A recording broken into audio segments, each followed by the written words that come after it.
Yo, what is up? You have found We Like the Blazers. I am Brandon Mullen, and over there through the screen, it's the con man, Connor Bergen. What's up, man? Hey, Brandon. Good to be back with you. Good to be back with you. Good to be back with Parker, who just woke up from a nap at, the most opportune time, as babies tend to do. And Connor, I just want to quickly show you, if you can barely tell in the background here, the detritus of our move continues to overflow and just bring so much joy into our life as we're tripping over boxes, and I don't know where my pants are, and there's a piece of my computer that was, I know, in this box, but the people who moved our stuff maybe packed it in another box, and we found a bunch of stuff that was, Parker, crumpled up, and our clothes were askew, and so all to say, moving across the country with an infant, do not recommend, but having said that, man, it is great to be back home. Welcome. The Blazers are not. Well, first of all, just welcome back to the Pacific Northwest. Yeah, thank you. The city missed you, and I just moved across town, not with an infant, a few months ago, and me and my brother are still in the process of getting things ready. So makes sense. We are very much looking forward to you don't live very far from us at all. At some point, this where I am is going to be We Like the Blazers headquarters studios, and you're going to come over and record, but we don't have that set up yet. What we do have set up for you today is a smoking podcast. We're going to talk about how the Blazers are now 6-5. They took care of the Pelicans yesterday. They are who we thought they were. We're going to talk about, Parker, we're going to talk about Shaedon Sharpe's Ascension, and we're also going to talk about Deni Avdija. So, Connor, now that we are going to get cracking on the episode, where do you want to start? Yeah, let's start with the most recent, the game last night. Blazers take care of the Pelicans, 125-117.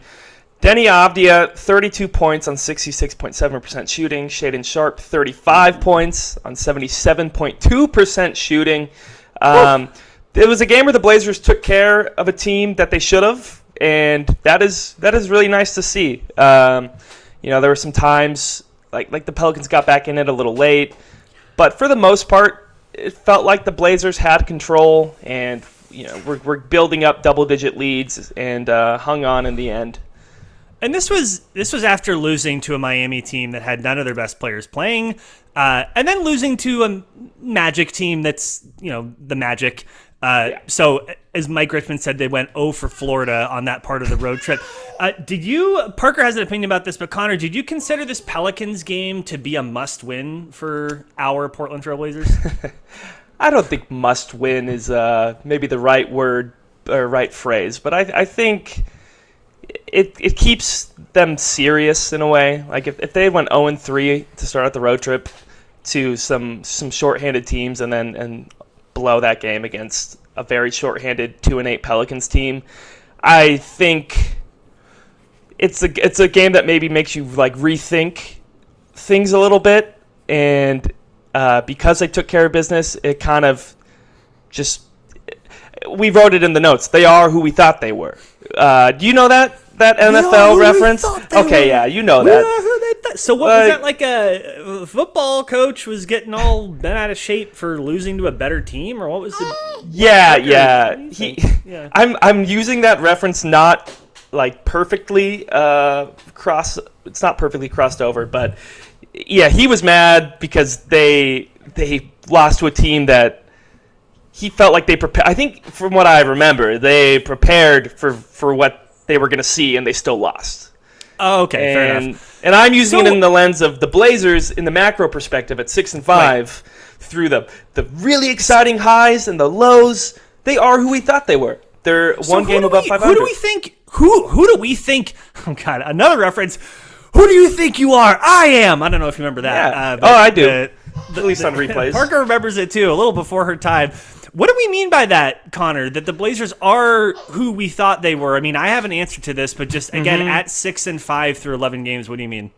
Yeah, I think coming into the season, the expectations were the Blazers are going to be a competitive team nightly. They're gonna give the top teams in the league, be a tough out for them.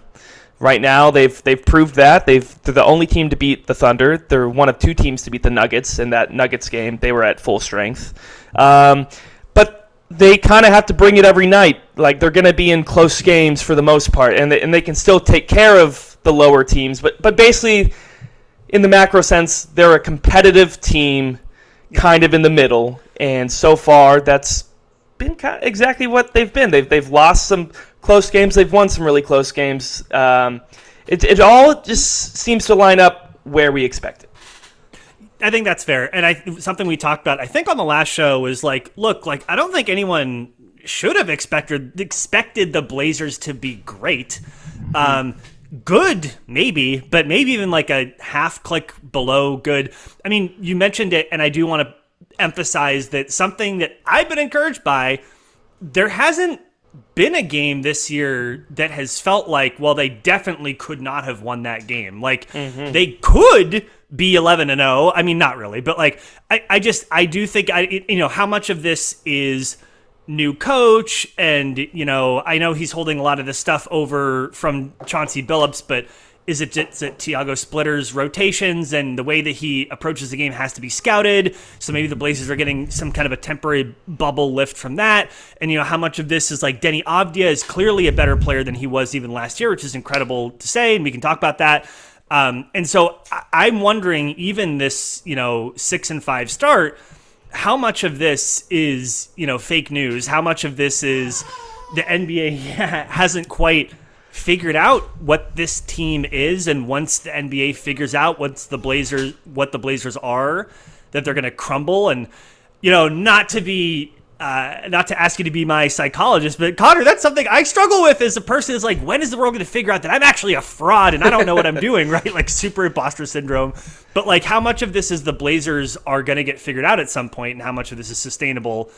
Kind of a bullshit question to ask. But No. I mean, I thought about the same thing, and you are seeing it a little bit already, because I crunched some numbers, Brandon. Yes. Yeah, I crunched some numbers. The con man was in jail for tax evasion. He can crunch those numbers. No, yeah, I got a good lawyer though. So I was looking at, because it felt like.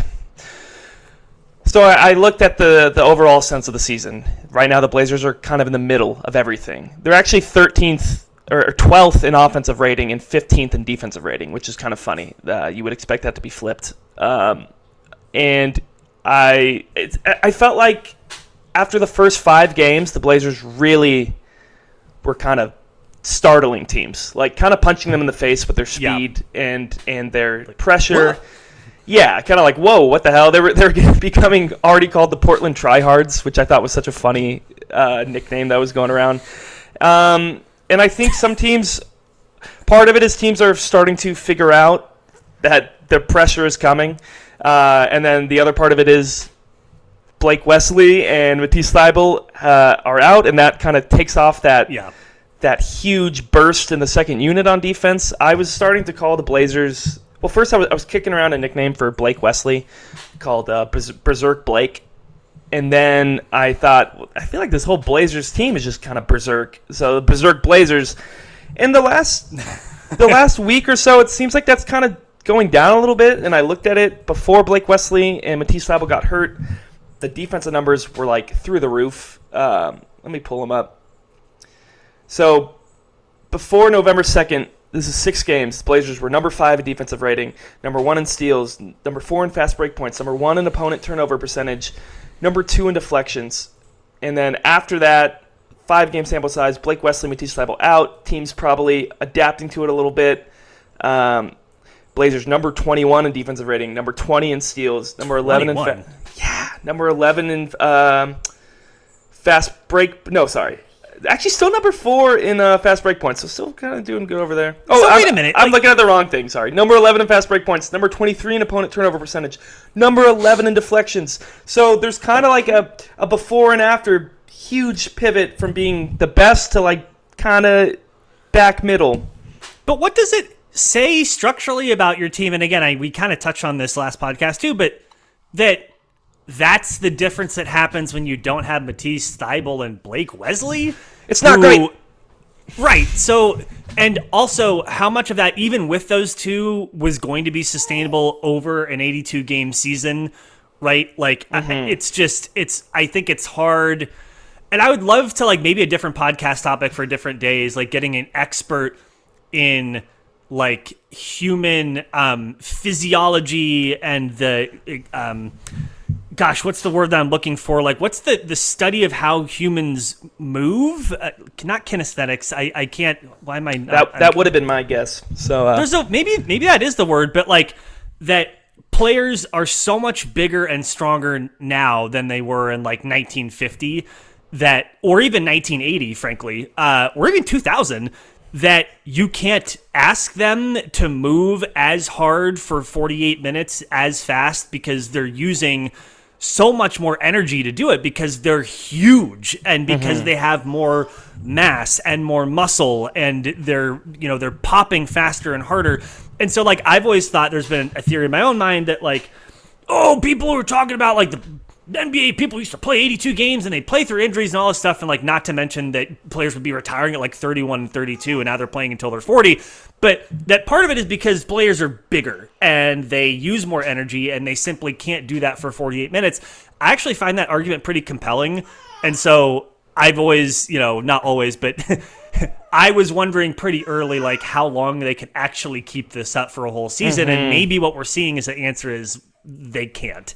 Yeah, I think it's almost like it's something that they have in their back pocket and they can break it out and it can be like a part of their arsenal, this huge full court pressure, turnover, forcing kind of mentality they have, but it's not going to be a 82 game weapon that's like, they're kind of relying more on their pace lately. Like they're starting to just overwhelm teams with how fast they're going, because the pace is still really fast. And so that was going to be my question, is that if they're not that, then what are they? And so maybe it's still that, hey, at least we play fast. If we can't, if we're not going to pick you up 90 feet, then at least we can still play fast. And that's something that you can, getting into sets faster, right? Being comfortable doing that. And yeah, that maybe that's what they can still be. Yeah. I also think it depends from game to game, because when they played OKC, that's, the number one team in the league. They still had they were missing some guys, but they still had Shai Gilgeous-Alexander. They still had their system is so good that a lot of the guys who step up are just plug and play. They ripped the press apart without it just was so simple. By the way, I just want to say OKC has one loss. Isn't that that's pretty cool to see. You're welcome. I was looking at the standings today. I said, "Oh, it's still only one, huh?" Which goes to show they've played games without their top guys, and they still have only lost once. So nobody should ever take that win away because they were missing guys. Totally. No, and look, every team has players missing or not playing. Like, I do remember, I trolled a little bit on the OKC subreddit and some comments in the NBA main Reddit when the Blazers won that game against the Thunder, and the Thunder fans were like, "Well, we had multiple starters out." It's like, we had multiple rotation players out, and our team is much worse than yours. So don't even try to hide from that. Yeah, Parker. Don't even try to hide from that. I know she's got a big voice. Yeah, and they had an MVP. You have the MVP. Right. So it's so. Anyways, yeah. Okay.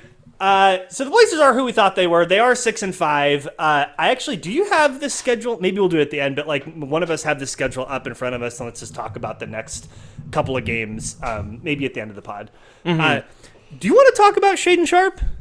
Yeah. Let's talk. I was on Blue Sky last night, and I saw one of your posts, and it was just the Ascension is what you wrote. Wait, people read those?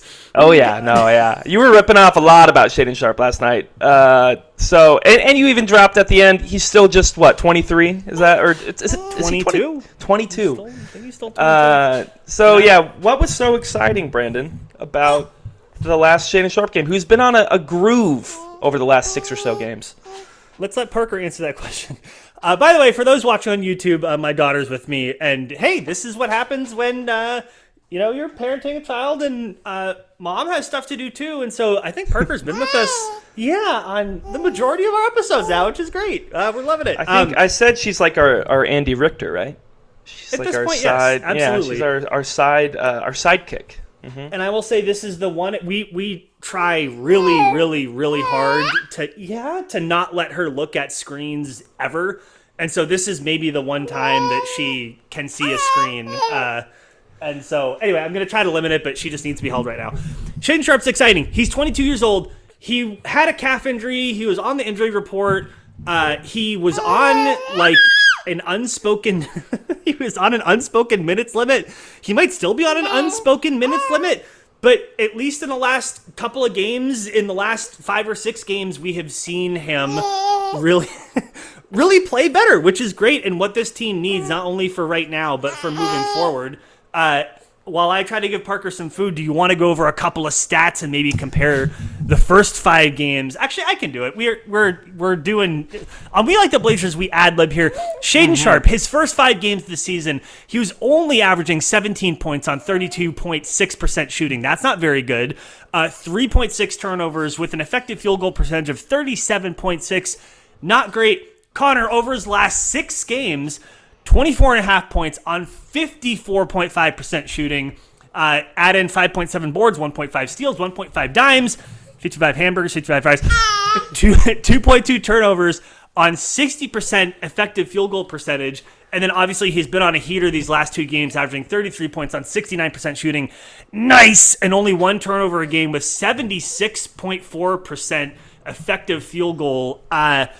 Holy moly. Like, that is what the Blazers need and want from Shaedon Sharpe. And there was a nice little stat, and I'll kick it back to you after this, but a nice little stat from the Blazers' Tom Haberstroh that Shaedon Sharpe last game against the Pelicans, he had the most 2-point field goals without a miss. And that's 12 in a row, 12 2-point field goals without a miss. That's the most 2-point field goals without a miss in a Blazers uniform since 1982. Connor, that's since before I was born, and I'm old. So, yeah, it's exciting to see. Is it that he's getting healthier? Is it that he's getting more comfortable? I don't know. Like, he still hasn't played more. Am I getting this right? He hasn't played more than 30 minutes, except for one game, and that was the 3rd game of the season. Even last night, he only played 29 and change. So, yeah, what's your take on this? And I do want to hit the minutes thing, but we don't have to do that right this second. But yeah, what's your take on it? I do think Tiago, he said, he was on a minutes restriction. And he said that outright. I missed that. Yeah, okay. He did in a press conference, and it was right around like 25 minutes a game. So that was clearly a thing hampering him. And sometimes there were some games where he started to get it going, and Tiago would take him out like right after he got like 2 or 3 buckets in a row, and it would be a little frustrating. But after this last game, I think Tiago said the minutes restriction is being lifted, but they're not just going to immediately throw him out there for, like 35 minutes. They're going to ramp him up again. So that was one part of the equation, I think, of why it was a slow start. The other thing was the team's play style. Parker hates that. Yeah, she's like, no, give him 40 minutes now. Yeah. Run him into the ground like Tibbs is what Parker's saying. No, but I think the play style took a while for Shaedon to adjust to. They were going so fast. They're asking him a lot more on defense, asking a lot more of him on defense now. He does seem to be giving a better effort on defense. And after he started off really cold the first game or 2, it really did to me look like he started to press a lot. Did you see that?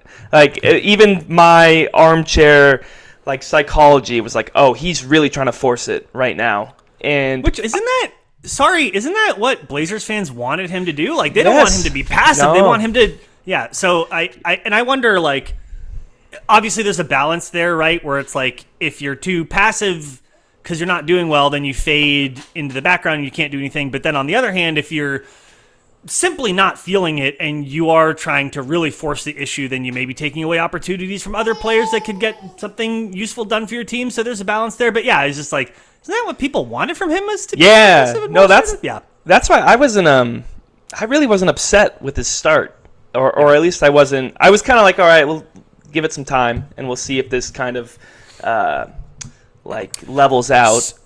And I have an interesting. Keep going. Actually, I'm going to look something up as you keep going. I don't. Obviously, 35 points a night isn't what we can maybe hope for every single game with Shaedon. And right now, we're still in a small sample size, and Shaedon's whole thing the last few years has been kind of popping off for small sample sizes and then going back down. So it'll be interesting to see how consistent he can keep this elevated performance going. But I do like how he's been attacking. I think what some people get frustrated with is the shot selection.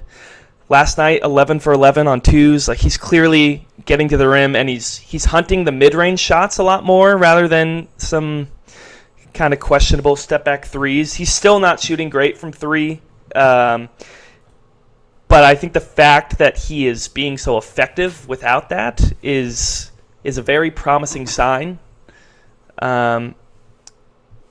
Yes. Yeah, and what were you looking up? Yeah, I actually, and so yes to all of that, and something I did just look up and wanted to confirm, because to your point, like, it feels like even if he hasn't been playing ultra well, he's still trying to stay involved and stay aggressive.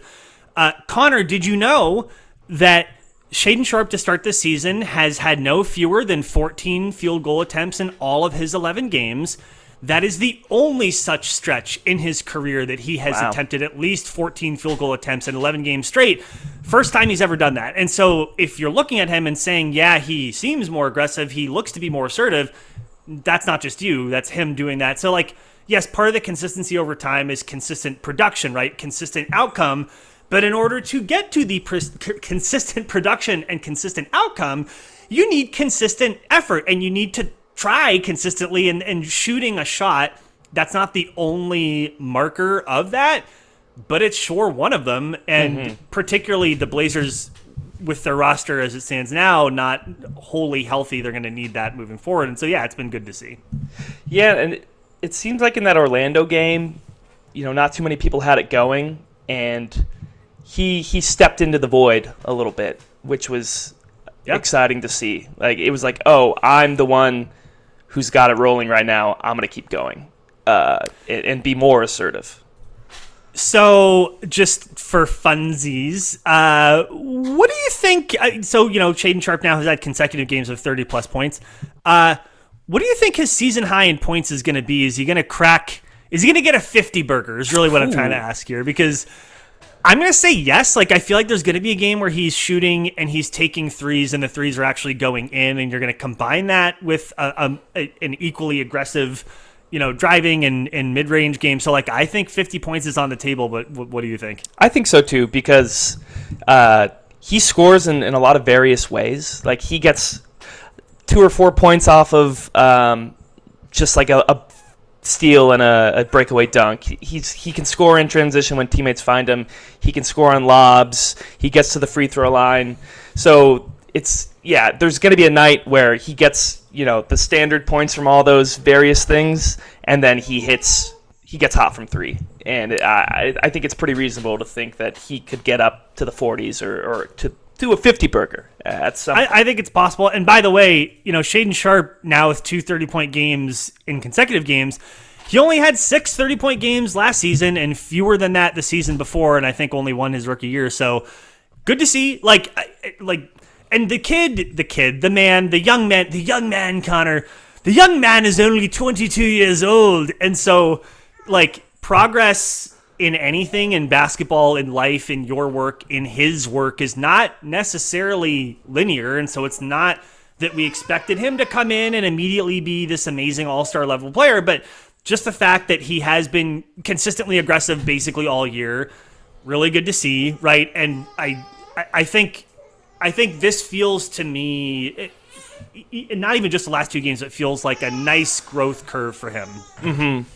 Yeah, and I think also when you rate, part of why I've been very pleased with the Blazers right now is they are who we thought they were. Part of why you like the Blazers. Part of why I like the Blazers right now is they are 6-5, like we said, kind of what we expected them to be this season, and they are getting key performances from key players so far. Like Shaedon, after the rocky start, has been solid and showing promise and some development.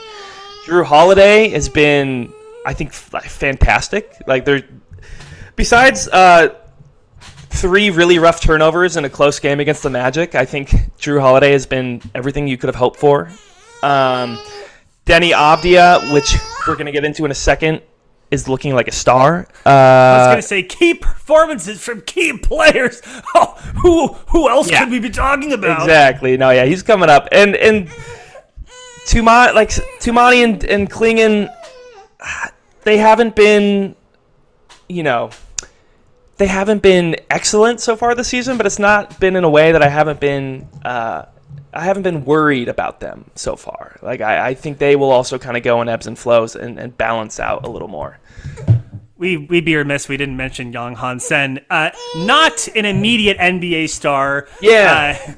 Has been sent down to the G League. You know who else has been sent down to the G League, Connor? LeBron James. I was about to say, are you talking about LeBron? I'm talking about LeBron. So, listen, Yang Han Sen and LeBron James both assigned to the G League. Coincidence? I think not. So, Yang Han Sen obviously going to be the best player of all time. But let's talk about Deni. Let's talk about Deni. That is the main key performer. The main key performer. I know, baby. Parker's not letting me do much. So why don't you talk about Deni for a second? Well, okay, Deni Avdija playing like a star. Like no caveats, no no caveats, just straight up a star. Let's go over the stats. through 11 games, 26.1 points per game. 16th best in the NBA. And when you look at that list, there is a lot of really good players in that top 15 who are above Deni. Pretty household names, and there's not many, and there's a lot of household names behind Deni. So 16th best in the NBA is it's no small feat. 6.3 rebounds, 4.6 assists, 3.3 turnovers, 48.9% from the field, 38.2% on threes, on 6.9 attempts, so he's shooting them at volume.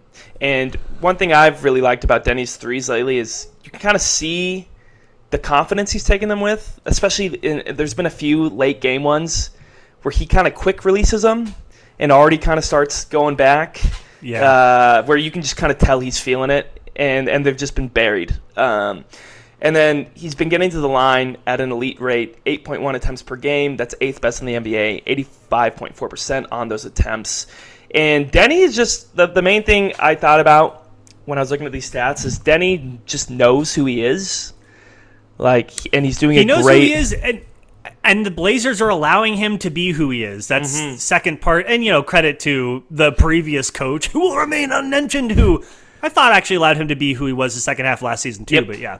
Yeah, it's been developing since the second half of last season, and the momentum has only gotten higher. It's only been carried over. So, I mean, there's so much that we can say and so many ridiculous proclamations that I want to make about Deni Avdija, the basketball player. But to your point about the three-pointers, we saw that again a little bit last year where it was like he was getting more aggressive taking them. They weren't always going in. And when he was traded here, at the beginning of last year, it was he's kind of an up-and-coming player, could be on a pretty good contract. Gosh, if only he could shoot threes, right? And not just about the percentage, but also about the volume. The volume of his three-point shooting, I think, is maybe even more important than the fact that he's making more of them. Just the fact that his first 4 years in Washington, it was 3.1, 3.2, 3.1, 3.1 3-point attempts per game. And then last year in Portland, he got to 4.8. That's getting better. So far this year, 6.9. So if you're taking 7 threes a game, and now he's making them at a 38% clip, that's when you start getting, that's when the rest of his game opens up even more. If he's a legitimate threat from outside, it allows him to do the other stuff that he really wants to do, which is to drive in and possibly get fouled. I mean, that's something else, too, that he is just taking an ungodly level of free throws, which is incredible. I don't know. I'm excited watching him play. Go ahead, yeah. Oh, it shows that he knows who he is because he's shooting more threes, but it still feels like he never settles. Like, I love his shot selection. It's far and away driving to the rim is what he does, and that's what he looks to do every time. And he makes the defense pay if they're sagging off a bunch, or he's not afraid to take it when he has to. And it's combining. It's like the cherry on top of his elite skill set. Of something else, I mean, just about his free throws. And again, like, I mean, when you're looking at when people are rookies and they're 20 years old, that's maybe a little bit unfair. But just that Deni Avdija came into the league shooting 64% from the line.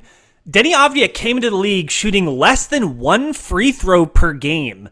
Wow. And now bro has taken 25 free throws in the last 2 games. He's an 85% free throw shooter at this point. Like, he's now somebody that you don't want to foul at the end of games. Like, again, it's like, it's not even just about that he's getting better at doing the thing. It's that he's doing the thing more. Right, Parker? Mm-hmm. And he's so crafty, too. He's doing it. It's not just fast breaks. Like, turbo is not only a fast break thing. It's half court. Like, the defense is stacked against him, knowing that he wants to drive. And he is still... He does that little, like, gather, rip through over. That is, back in the day, people would lose their minds and think it was witchcraft traveling, but in today's NBA, it is legal. And he is so good at that move.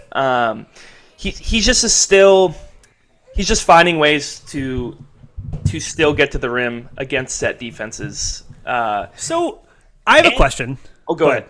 Oh, I was gonna say, there was kind of a thing about, can Deni be a closer?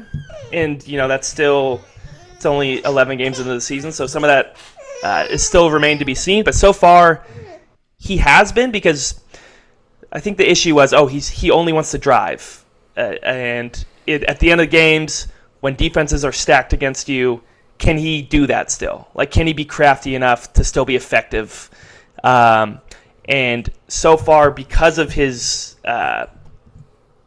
skill improvement on doing those things, he's been able to do that. Like, he's actually been pretty phenomenal at the end of the games. We have more stats. Get more stats, and then I have a big, bold question. Yeah. Well, he's basically been the Blazers' closer lately, and the Blazers need a closer because they have played basically all their games within like 5 points. In the last 6 games, Deni is 10.2 points per game on 68.8% shooting in the fourth quarter. There was a 13-point performance in there, an 11-point performance in there. It's gotten to the point where when I'm watching, I'm like, get the ball to Deni. Like, it's become apparent that they need to get the ball in his hands. And it seems like whenever the game is becoming in doubt, Deni is recognizing that and putting it upon himself to either push the lead out or claw the Blazers back in. Deni has BVE. He's got big vet energy. Like, he is like legitimately an NBA veteran at this point for all those reasons. Like, the confidence that you have in him, the fact that he knows who he is as a player, the fact that the franchise trusts him to be who he is as a player. But Connor, I have a big, bold question for you. Mm-hmm. A BBQ. What is Deni Avdija on a very good team? What is Deni Avdija with some shooters around him? I'm curious if you think that changes, like, not even just like he has the ball in his hands slightly less perhaps, but like maybe the other side of that is like, what if he had some what if he had some shooters around him so when he went to drive, he could kick out and like get an extra couple assists a game and like create 5, 6, or 7 extra points a game based on that? Like, Blazers 5th worst in 3-point shooting, by the way. That's another. There we go. I mean, seriously, you're talking about all the things that open up his game to be able to drive, and having threats at the 3-point line allows you to have more space once you get to the rim. So what does he look like on a better team, do you think? I think I used to think he's the number 3 guy on a contender on a good team. I think now, pretty reasonably, he's the number 2 guy. I am number 2. Yeah. But who does number 2 work for? Exactly. That's my question. Dang, boy, what did you eat? Little Austin Parker Powers. found that funny. Parker's big into poop, by the way. Babies like to poop.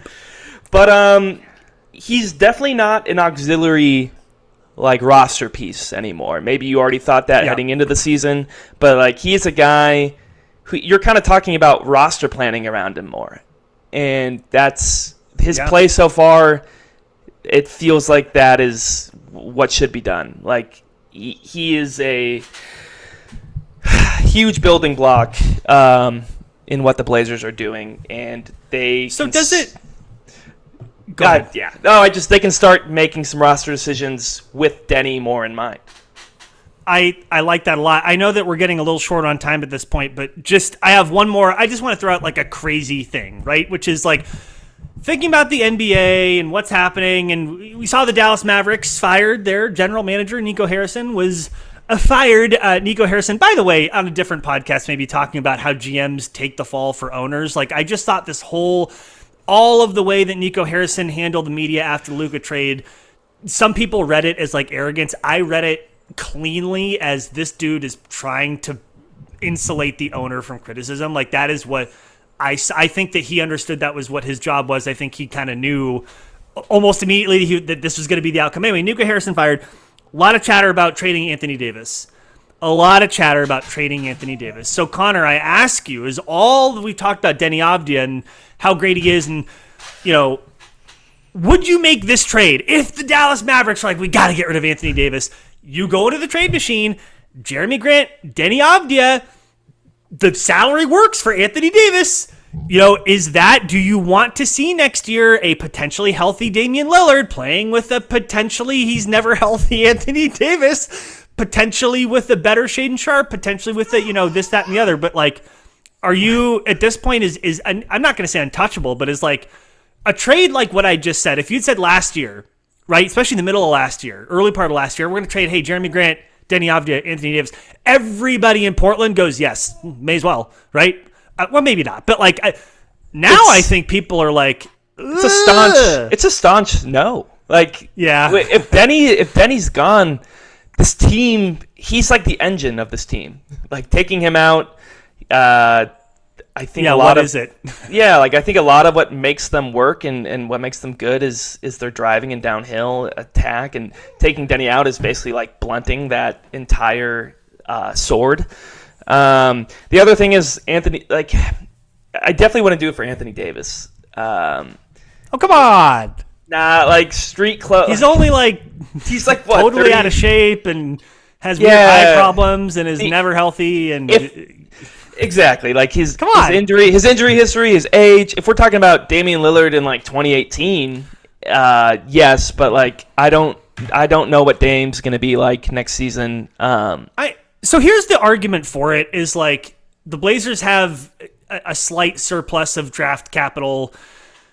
Jeremy Grant even playing better, and he's playing slightly less better now. Sorry, Adrian, but even him playing better, he's probably a negative value contract still, probably. So the argument is like, look, you're getting off of Jeremy Grant, and you're getting Anthony Davis, who is extension eligible and maybe would extend at a lower number, and the Blazers don't have a bona fide star, and maybe don't have a way to get a bona fide star, and so you may as well like turn into a team that can like pump out 46 wins, but. Yes, like then the argument immediately against that is like, well, Deni Avdija could probably get you 46 wins, so why would you do that? So yeah, they just feel way less dynamic without Deni. Yeah, I think it'd be interesting. I think if you could like simulate the world and do like a sim what it would look like with the Blazers having a healthy Damian Lillard and Anthony Davis, and like one more year of development on Tony Kamara, Shaedon Sharpe, and Donovan Clingan. I think it would be interesting, but yeah, no. So which is okay, yeah, but that's pretty. I think that's shows the progress that we don't want to trade Deni Avdija for a bona fide all-star, even with his injury history and stuff. Like Anthony Davis is legit. Well, I think, and again, we don't have time to do it now, but I do think now with Deni Avdija playing the way he is, and particularly on his contract. Interesting trades are now opening up that were not accessible to the Blazers before, and I know that we don't like to think about that as like, oh, this guy's playing so well, like for us, like, but these are the kinds of players that create interesting trade possibilities. And I wouldn't maybe I would shut the door on the Anthony Davis one specifically, but I wouldn't necessarily shut the door on a trade having Deni Avdija go out for something else interesting. I wouldn't completely shut the door on it. Can I raise that point with it opens the door for interesting trade possibilities with other guys because Deni has stepped up so much that I see what you're saying. Yeah, because you can actually build around him. He's made others expendable. Yeah, I think that's true. That's true too. Like, it's just that's totally true. I mean, I'm super interested. It's so fun to see the player that Deni Avdija is becoming. Like, I am very, very excited to begin the early like Avdija for All-Star campaign. Like, I'm sure that teams lobby pretty hard for their players to get like end of season honors and All-Star honors. And like, I will absolutely 100% now guarantee the Portland Trailblazers and their marketing team have already been working on PR and communications and images and graphics to promote Deni Avdija as an All-Star. That's something that is definitely already happening. I'm sure that. They might have even started in the summer. I feel like they saw this maybe happening or coming. At least most improved player. I think they didn't. Oh, definitely. Last year they put all the juice behind Tumani for second team all defensive. I think they could have put some of that behind Deni. But I feel like they knew to wait till this season to do it. And I know that we're really out of time at this point, but like, Deni Avdija for most improved, like, yes, like you could tick through all the stats. It's like, and I think generally voters don't want to give it to like, a second year player, but like, no, Deni Avdija has been in the league for a second and he's making, the leap from pretty good to great. And that is harder to do than from like not good to good. So, yep. Yes. Or like freaking, he was the number 2 pick and he averaged 12 points last year and now he's averaging 23. Like Deni, the Deni progress, it's been like, it still feels like it fits the narrative of what that award should be because each season has been a leap and it's been like 5 seasons. I will say, and I think that we're going to get out of here after this, but like I would actually like to see the comeback of the Comeback Player of the Year award, which is how the Most Improved Player award started, was as the Comeback Player of the Year award. I actually really like that concept of like, you were good and then you weren't good, but now you're good again. Yay. Like, I think it's a little, maybe it's a little patronizing and demeaning, but I kind of like it. Also, I think it's cute. No, I think it's cool. I didn't even know that was a thing. So you just dated yourself, Brandon. Know your NBA. I mean, it was a little before my time, but know your NBA history. I do think it has to do with like the drug epidemic, and we're not going to talk about that. But anything else that you want? I know. Anything else in the '80s? Anything else you want to talk about before we get out of here today? Nothing crazy. Just cup game tomorrow. Houston Rockets. That'll be a big test. Cup game number 2. Cup game number 2. Let's see if the Blazers can. They've already taken down 2 games, maybe 1 cup. If you know, you know. Hey, keep going. Austin, man, a lot of like weird poop references today with Austin Powers and now that. Don't Google that one, kids. Oh yeah, Austin Powers good. That one bad. Just not as good. They've already knocked down the Nuggets, top team in the conference in the cup group probably. Now you get take on the Rockets. A great test for the Blazers to show their quality. The Rockets, I'm just looking quickly. They're not coming off a back-to-back, so they do have some rest. So they're gonna, Rockets are a good team. That's not gonna be an easy game. All right, so cup game. They do play the aforementioned Dallas Mavericks then on Sunday, and then finally back home against the Phoenix Suns Tuesday, and then playing at home again the next day, Wednesday, against the Chicago Bulls. I don't know, like 3-1. That feels like 3-1. I mean, the Bulls are pretty good this year. To be fair, I feel like Dallas and Phoenix. You want to win to see games. Those come in as wins, but I think though, if they are who we thought they were, they keep this game with Houston close tomorrow. They keep most of these games close. Like I want to keep feeling decent about these games, and like the Blazers are giving you a reason to tune in every night. That would make me continue to feel like the season is going according to plan. By the way, I do want to note that ESPN is claiming that tickets for that Phoenix Suns game here in Portland as low as $11. At some point, we got to go to a game, and we got to get Parker to her first game. But if you want to hear about all those games and all the other games, you should find us at WeLikeTheBlazers.com or literally any podcatcher. Also, please do find us and subscribe to us on the YouTubes. We are there. We are also on Blue Sky. Brandon Mullen, Connor Bergen, and find our work at Blazers Edge, of course. But that's it for now. Until next time, we appreciate you all. Thank you, and go Blazers.